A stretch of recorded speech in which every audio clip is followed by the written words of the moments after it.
Tuhan. Selamat pagi Bapak Ibu Saudara. Bersyukur tentunya kepada Tuhan pagi hari ini kita tetap dalam lindungan Tuhan, kita tetap dalam anugerah Tuhan. Saya yakin, saya percaya Tuhan yang kita sembah, Tuhan yang tidak pernah tinggalkan kita, Dia selalu ada buat kita semuanya. Jadi apapun keadaan kita hari-hari ini, kita yakin dan kita percaya bahwa pemeliharaannya sempurna dalam hidup kita. Nah, pagi hari ini kita akan sama-sama bersekutu, kita sama-sama memuji menyembah Tuhan. Mari kita tundukkan kepala terlebih dahulu untuk mengawalinya. Kita akan berdoa terlebih dahulu. Terima kasih Bapa di surga buat segala anugerah Tuhan. Terima kasih buat pemeliharaanmu, terima kasih buat penyertaanmu, terima kasih buat berkat-berkat baik jasmani maupun rohani yang kami terus bisa nikmati. Bahkan terima kasih Tuhan buat pergumulan lepas kepada pergumulan yang Tuhan izinkan kami alami. Kami tahu Engkau turut bekerja di dalamnya dan Engkau ingin menyatakan sesuatu kepada kami oleh setiap pergumulan-pergumulan yang kami hadapi. Dan kami yakin, kami percaya pergumulan itu tidak pernah lebih dari kekuatan kami, dan kami juga yakin dan percaya di balik pergumulan itu Tuhan mau mengerjakan sesuatu yang bernilai kekal buat kami. Oleh sebab itu ya Tuhan, biarlah pagi hari ini kami buka mata hati kami untuk kami boleh mendengar kembali isi hati Tuhan. Diingatkan, dikuatkan kembali ya Tuhan, bahkan disadarkan kembali. Kalau kami sudah ada di luar dari jalur-Mu, kami mohon kepada Roh Kudus supaya kami boleh ada di dalam jalur-Mu setiap waktu. Dan kami yakin, kami percaya firman-Mu akan memberikan kekuatan dan pegangan dalam hidup kami pada pagi hari ini.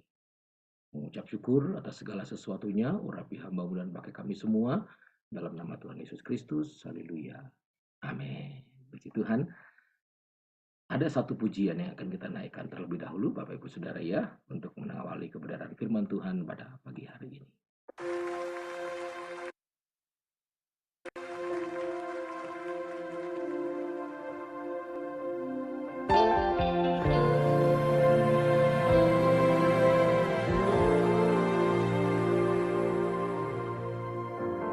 Kau Bapa yang setia, tak pernah sedati Kau tinggalkan diriku. Hatiku teguh di dalam janji-Mu sampai ku melihat kuasa-Mu. Karya-Mu sempurna, ajaib dan mulia. Penyertaan-Mu buktikan kasih-Mu kepadaku. Mengagungkan Engkau, Yesus termulia. Kasih-Mu terindah selamanya.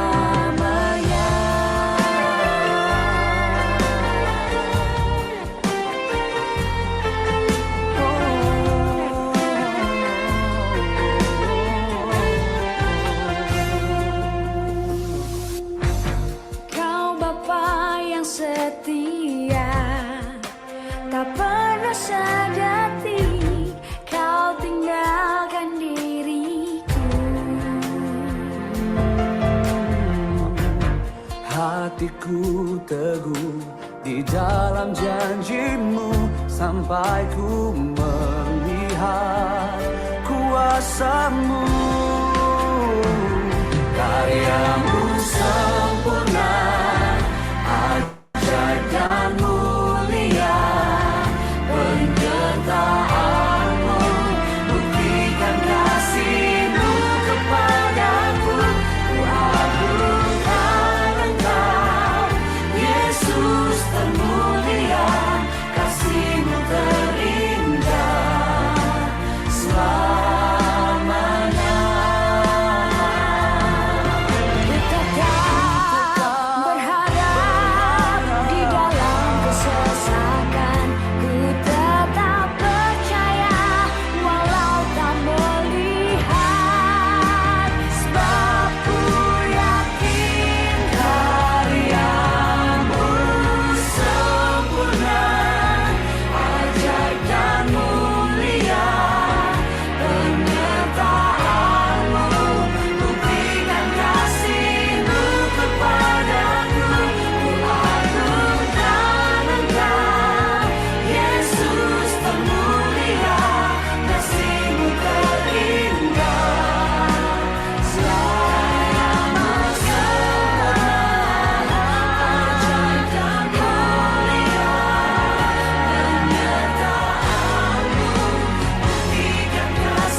Puji Tuhan.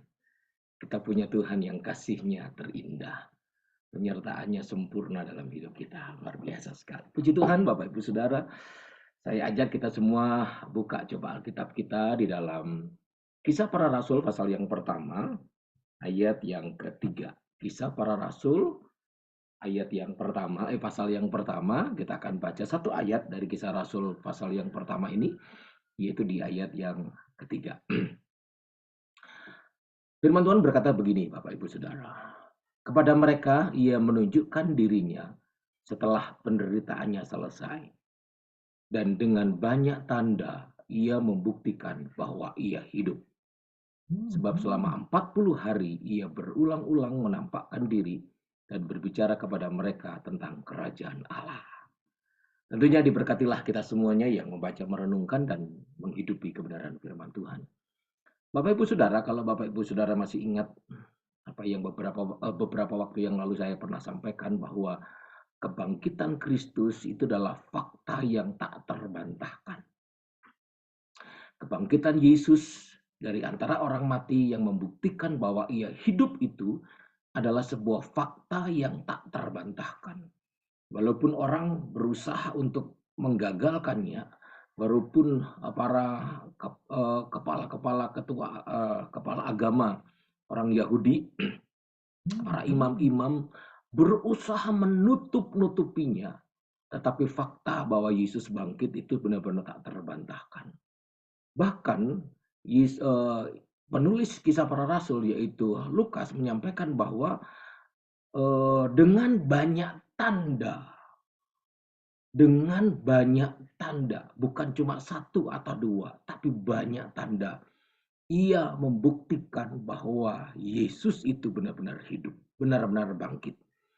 Jadi tandanya bukan cuma satu dua, berbagai macam tanda Yesus sampaikan bahwa ia membuktikan bahwa ia hidup, bahwa ia sudah bangkit. Tetapi saya tidak akan bicara kepada hal itu. Saya akan lanjutkan lagi apa yang pernah saya sampaikan kepada Bapak Ibu Saudara beberapa waktu yang lalu. Yaitu bahwa selama 40 hari ia berulang-ulang menampakkan diri dan berbicara kepada mereka tentang kerajaan Allah. Inilah yang akan kita renungkan pada pagi hari ini. Ada kalimat yang dipakai oleh penulis Kisah Para Rasul yaitu Lukas. Dia memakai kata berulang-ulang. Jadi bukan cuma sekali dua kali, tapi berulang-ulang. Berulang-ulang 40 hari ia menampakkan diri dan berbicara kepada mereka, yaitu murid-muridnya. Berulang-ulang. Jadi selama 40 hari tidak pernah berhenti Yesus berulang-ulang. Diulangi lagi. Dia menampakkan diri kepada beberapa murid, terus kemudian diulang lagi kepada mereka yang berkumpul, diulang lagi pada saat Thomas mulai datang, diulang lagi pada saat dua orang lagi berjalan ke Emmaus, diulang lagi pada saat murid-muridnya yang lain, Petrus dan teman-temannya sedang asik menjala ikan, kembali menjala ikan menjadi nelayan, berulang-ulang. Dan kalimat-kalimat yang disampaikan, hal-hal penting. Masih ingat apa yang saya sampaikan beberapa waktu yang lalu. Ada 4 pesan penting yang Yesus sampaikan sehubungan dengan kebangkitannya. Diulang-ulang, itu berulang-ulang 40 hari. Berulang-ulang kali Tuhan menampakkan diri dan berbicara kepada mereka tentang kerajaan Allah. Bapak Ibu Saudara, kalau ada kalimat yang dipakai oleh penulis Kisah Para Rasul yaitu Lukas, kata berulang-ulang, ini menunjukkan sebuah penegasan dari apa yang Yesus lakukan. Bahwa Yesus benar-benar melakukan ini, menyampaikan ini, menampakkan dirinya berulang-ulang. Dia berbicara kepada mereka tentang kerajaan Allah berulang-ulang. Ada satu kebenaran yang kita bisa ambil dari ayat ini, dari kalimat kata berulang-ulang. Yaitu apa? Yaitu sebuah hal yang penting, sebuah hal yang mendesak, urgent begitu ya. Urgent itu arti kata urgent adalah penting dan mendesak. Jadi ada sesuatu yang mendesak, yang harus terus diingatkan, yang harus terus disampaikan, harus terus diperlihatkan oleh Tuhan. Bahkan ada hal-hal penting yang Yesus mau sampaikan, sehingga Yesus perlu berulang-ulang bertemu dengan mereka, menampakkan diri dan bicara kepada mereka. Ini sesuatu yang sangat penting ternyata. Saya yakin, saya percaya ini sesuatu yang sangat urgent. Begitu pentingnya, makanya Yesus perlu menyampaikannya berulang-ulang. Dan kalau Bapak Ibu Saudara mulai baca sejak Yesus bangkit, dan saudara bisa baca di Matius, memang Matius tidak terlalu banyak, Lukas yang agak beberapa, ada 1, 2 atau 3, paling banyak juga di Yohanes, Markus tidak terlalu banyak. Kalimat yang dipakai oleh Tuhan, pesan-pesan Tuhan yang disampaikan adalah jangan takut, jangan takut. Tuhan sampaikan, karena memang pada waktu itu mereka begitu banyak yang ketakutan. Jangan takut. Jangan ragukan firman. Masih ingatkah engkau apa yang aku katakan ketika aku bersama-sama dengan kamu, bahwa anak manusia harus menderita dan mati di kayu salib, tetapi pada hari yang ketiga akan dibangkitkan. Jangan ragukan itu. Gitu. Yesus sampaikan lagi. Kemudian Yesus sampaikan lagi, berita Injil ini, keselamatan yang hanya ada dalam Yesus Kristus, harus tersampaikan ke seluruh dunia. Kamu adalah utusan-utusan itu. Demikian sebagaimana aku telah diutus Bapa, maka sekarang aku mengutus kamu. Itu terus disampaikan oleh Yesus berulang-ulang. Ini membuktikan betapa urgentnya, betapa pentingnya, betapa mendesaknya Yesus harus sampaikan ini. Nah, Bapak Ibu Saudara yang kasih dalam Tuhan, yuk kita coba melihat, coba kita bisa mengenal dan mengerti cara kerjanya Tuhan melalui peristiwa ini, melalui sebuah tulisan yang ditulis oleh Lukas tentang bagaimana Tuhan, bagaimana Yesus itu berulang-ulang, diulangi lagi. Ini menarik buat kita. Dan saya harap Bapak Ibu Saudara ketika kita pelajari ini, kita dapat lebih lagi mengenal Tuhan, dan sekarang juga lebih tahu lagi tentang cara kerjanya Tuhan buat kita itu seperti bagaimana. Saya harap Bapak Ibu Saudara melalui doa pagi hari ini menangkap sesuatu. Dan kemudian mulailah engkau terapkan dalam hati dan hidupmu. Taruh di hati dan pikiranmu setiap waktu. Bahwa kita punya Tuhan yang seperti ini. Tuhan yang kita sembah itu yang seperti ini loh ternyata. Dan cara kerjanya seperti ini. Dan oleh sebab itu diharapkan kita semua punya sikap yang benar. Punya reaksi yang tepat Bapak Ibu Saudara. Karena kita sudah mengenal Tuhan dan mengerti cara kerjanya.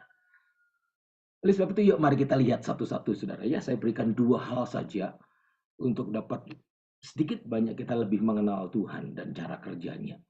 Dari peristiwa, dari catatan Lukas tentang bagaimana Tuhan berulang-ulang kali menampakkan dirinya dan berbicara tentang kerajaan Allah. Yang pertama Bapak Ibu Saudara, dari kalimat kata berulang-ulang itu membuktikan kepada kita bahwa Tuhan yang saudara dan saya sembah adalah Tuhan yang tidak pernah bosan. Tidak akan pernah bosan menyatakan dirinya kepada kita. Perhatikan baik-baik. Bagaimana Tuhan berulang-ulang kali menampakkan diri kepada mereka selama 40 hari. Seperti nggak ada bosen-bosennya Tuhan itu. Datang lagi kepada mereka, dibilang lagi jangan takut, percayalah akan firman-Nya. Kamu ini adalah utusan-utusan, berita Injil ini harus sampai kepada dunia, kepada seluruh dunia. Setelah Yesus menampakkan diri, Yesus pergi lagi, mereka mulai iya ya, ternyata takut lagi saudara. Ternyata mereka kebingungan lagi, imannya drop lagi. Yesus datang lagi ngasih tahu, jangan takut. Bolak-balik berulang-ulang. Yesus menampakkan diri, menyampaikan kepada mereka tentang kerajaan Allah. Ini membuktikan bahwa Tuhan di dalam Yesus Kristus Allah yang kita sembah pribadi yang tidak akan pernah bosan menyatakan dirinya kepadamu dan kepadaku. Dia adalah pribadi yang nggak pernah lelah, nggak pernah mau berhenti untuk mau selalu bisa menyatakan dirinya dalam hidupmu dan hidupku. Yesus tidak pernah mau bosan mengingatkan, menyadarkan murid-muridnya. Yesus nggak mau bosan mengajar, nasehatin lagi pada murid-muridnya. Kamu lupa. Ketakutan yang menghimpitmu membuatmu lupa. Yesus ajar lagi, diingatin lagi.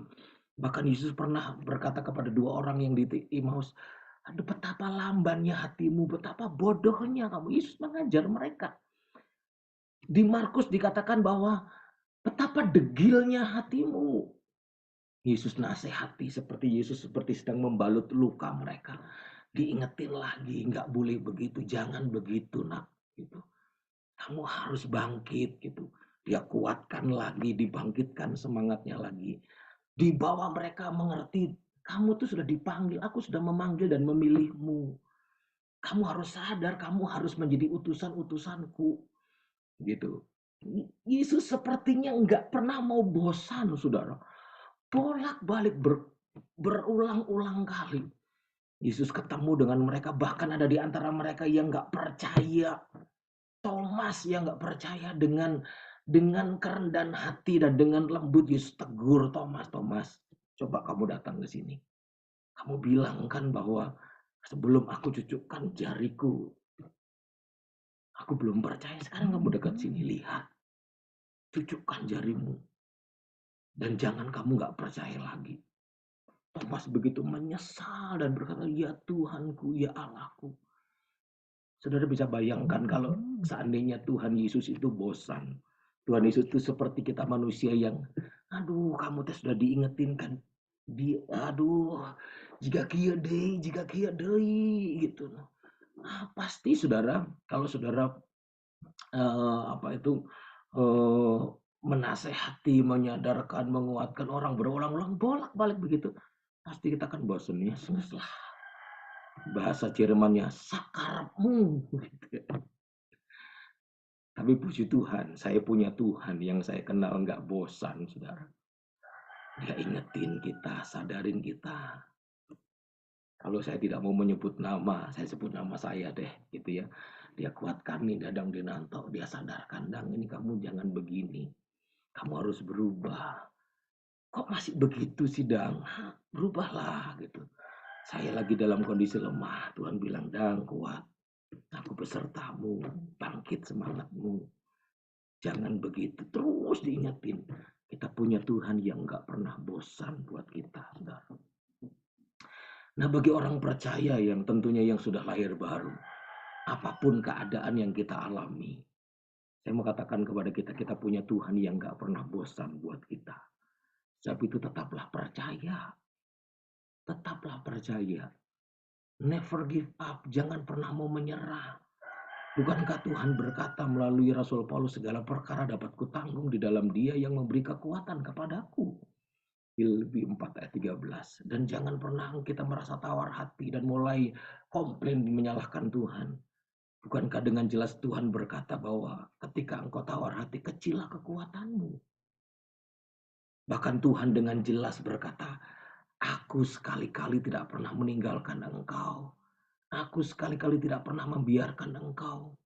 Itulah Tuhan kita, Bapak Ibu Saudara, yang tidak pernah jemu, yang tidak pernah bosan, yang tidak pernah kehabisan cara untuk menolong kita. Sebab itu saudara, yuk kita sadar, kita kenal Tuhan, kita punya Tuhan yang dahsyat. Kita punya Tuhan yang sangat-sangat luar biasa, yang mengasihi kita, yang selalu ada buat kita. Tetaplah percaya, jangan mudah patah semangat, jangan mudah tawar hati. Jangan mudah merasa sendiri ditinggalkan. Enggak, saudara. Kita punya Tuhan yang ajaib. 1 Petrus 5 ayat 10 dia berkata begini, saudara.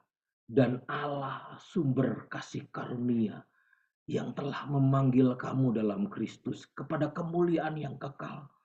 Akan melengkapi, akan meneguhkan, menguatkan, dan mengokohkan kamu. Sesudah kamu menderita seketika lamanya. Saudara, ini bukti yang dialami oleh Petrus. Bagaimana Petrus dikuatkan oleh Tuhan pada saat Yesus bangkit. Dia sempat menyangkalnya, dia sempat tinggalkannya, dia sempat mau bekerja kembali sebagai nelayan, dia sempat terbesit, nggak ada harapan. Tapi ketika dia mau mengikuti apa kata Tuhan, mau taat dengan Tuhan, sepanjang perjalanan hidupnya, walaupun dia harus mati dengan salib terbalik, dia berkata, Allah yang memanggilku dalam Kristus senantiasa memperlengkapi hidupku. Dia selalu meneguhkan, dia selalu menguatkan, dia selalu mengokohkan, walaupun harus melewati penderitaan. Saya harap Bapak Ibu Saudara kita semua pagi hari ini sadar dan kemudian kita mulai tanamkan dalam hati kita. Aku punya Tuhan yang gak pernah tinggalin aku. Dia pasti mampu memperlengkapi hidupku, meneguhkanku, menguatkanku dan mengokohkanku. Walaupun harus melewati jalan yang disebut dengan jalan penderitaan. Inilah hal pertama yang kita bisa pelajari dari Yesus berulang-ulang kali bahwa dia tidak pernah bosan untuk menghampiri dan menyatakan dirinya kepada semua orang-orang percaya, yaitu saudara dan saya. Yang kedua, saudara, melalui peristiwa dan tulisan yang ditulis oleh Lukas bahwa dia berulang-ulang kali menyatakan dirinya, membuktikan kepada kita semuanya bahwa sesungguhnya Tuhan itu punya tujuan atas hidup kita. Kalau yang pertama tadi Tuhan tidak pernah bosan, yang kedua Tuhan itu bekerja sesuai dengan tujuannya, saudara. Beliau tidak asal-asalan. Beliau mengerjakan segala sesuatunya tentu digerakkan oleh tujuan. Tuhan punya tujuan atas hidup murid-muridnya. Sehingga dia perlu berulang kali. Dia nggak bosan berulang-ulang kali menyatakan dirinya. Karena Tuhan punya tujuan. Tuhan punya tujuan. Sebab itu hendaknya kita sadar bahwa setiap karya Tuhan atas hidup kita pasti akan selalu ada tujuannya. Setiap karya Tuhan yang dinyatakan dalam hidupmu dan hidupku, dalam bentuk apapun, di dalam situasi seperti bagaimanapun, saya yakin dan saya percaya pasti Tuhan punya tujuan. Gak mungkin Tuhan sedang main-mainan, sedang hari-hari, terus kemudian atau sedang apa itu ya sebenarnya santai aja lah gitu. Enggak, pasti punya tujuan. Atau Tuhan gak ada kerjaan tiba-tiba ngerjain kita. Enggak ada ceritanya seperti itu. Manusia yang kayak begitu. Tuhan bekerja selalu ada tujuannya. Tuhan punya tujuan dalam hidup murid-muridnya pada saat itu. Sehingga Yesus perlu berulang kali. Dan tujuannya jelas, yaitu kekekalan, saudara. Yaitu tujuannya supaya mereka dipakai Tuhan. Supaya mereka menjadi pribadi-pribadi yang sampai kepada kehidupan kekal. Supaya mereka juga dipakai menjadi sarana-sarana bagi bangsa-bangsa. Sehingga ada banyak bangsa, ada banyak jiwa-jiwa yang beroleh kehidupan yang kekal. Itu tujuannya, saudara. Sebab itu Yesus perlu berulang kali menyampaikan, menyatakan, memperlihatkan. Walaupun dalam bentuk teguran mungkin, betapa degilnya hatimu. Betapa engkau tidak percaya. Tapi tujuan Tuhan adalah supaya mereka mencapai yang namanya kekekalan. Dan hidupnya bekerja untuk hal-hal yang bernilai kekal. Sebab itu Bapak Ibu Saudara, sebagai orang-orang yang percaya kepada Tuhan. Yang hidup di akhir zaman ini, yaitu Bapak Ibu Saudara dan saya. Kita harus sadari tujuan Tuhan atas hidup kita. Tuhan panggil kita. Tujuannya apa sih? Kita harus temukan tujuan itu. Tuhan menetapkan kita menjadi umatnya itu. Saudara dan saya harus tangkap baik-baik. Apa tujuan Tuhan? Saya yakin tujuan Tuhan bukan hanya sekedar saudara dan saya diberkati. Bukan hanya sekedar bisnismu lancar. Bukan cuma hanya sekedar usahamu berhasil, engkau sukses. Bukan hanya sekedar keluargamu hidup dengan penuh tanpa kekurangan, bahkan hidup dengan kemewahan, hal-hal jasmani. Ya, saya kira itu bukan tujuan Tuhan. Itu efek, saudara. Itu adalah bagian dari pemberian Tuhan, kepercayaan Tuhan saja. Tapi tujuan Tuhan bukan itu. Saya yakin tujuan Tuhan adalah supaya Anda dan saya dipakai Tuhan. Tujuan Tuhan adalah supaya Anda dan saya dapat menjadi pemberita-pemberita Injil. Saudara dan saya dapat dipakai oleh menjadi orang pribadi-pribadi yang menyampaikan kabar kekekalan, kabar keselamatan yang hanya di dalam Yesus. Sadari tujuan Tuhan atas hidup kita. Tuhan tempatkan di mana engkau bisa bekerja. Tuhan tempatkan di mana engkau bisa bergereja. Tuhan tempatkan di mana kita ada dalam keluarga situ. Di mana kita berkeluarga. Pasti tujuannya adalah kekekalan. Mulailah kita peka terhadap suara Tuhan yang Dia sampaikan melalui apapun yang sedang kita hadapi. Pasti di balik persoalan yang kita hadapi, Tuhan punya tujuan. Pasti di balik sakit penyakit yang kita hadapi, Tuhan punya tujuan. Pekalah, kemudian temukan itu dan tangkap itu Tuhan. Tangkap benar-benar tujuan Tuhan. Kenapa saya harus melewati ini? Kenapa harus melewati itu? Kenapa saya harus mengalami ini dan mengalami itu? Pasti Tuhan punya tujuan. Mari kita temukan tujuan ilahi di balik semua keadaan yang kita hadapi. Daripada kita menggerutu, menyalahkan Tuhan, menyalahkan gereja, menyalahkan keluarga, apa saja. Lebih baik kita tunduk dan berkata, Tuhan, mampukan aku menemukan apa menjadi tujuanmu di balik segala sesuatu yang aku hadapi. Amsal 16 ayat 3-4 berkata begini, saudara. Serahkanlah perbuatanmu kepada Tuhan, maka terlaksanalah segala rencanamu. Perhatikan ayat 4. Tuhan membuat segala sesuatu untuk tujuannya masing-masing. Bahkan orang fasik dibuatnya untuk hari malapetaka. Perhatikan, Tuhan membuat segala sesuatu termasuk persoalan, sakit penyakit, kekurangan, mengalami penurunan omset dan lain sebagainya, apapun bentuknya, untuk tujuannya masing-masing. Pasti ada tujuannya, pasti ada tujuan. Mari kita temukan tujuan Tuhan itu. Mari kita berdoa mohon, mampukan aku untuk bisa melihat tujuanmu Tuhan di balik segala sesuatu yang aku hadapi. Dan aku yakin, aku percaya tujuanmu itu pasti terbaik. Pasti baik buatku. Pasti baik buat kedewasaan rohaniku. Pasti baik untuk kehidupanku untuk mencapai kepada kekekalan. Jadi Bapak Ibu Saudara, dua hal ini kita bisa mengerti dan paham apa yang menjadi Tuhan, mengenal Tuhan dan cara kerjanya. Bahwa kita punya Tuhan yang gak pernah bosan, yang selalu ada buat kita. Sebab itu dibutuhkan kita selalu berharap kepadanya. Dan kita punya Tuhan. Perhatikan baik-baik, kita punya Tuhan.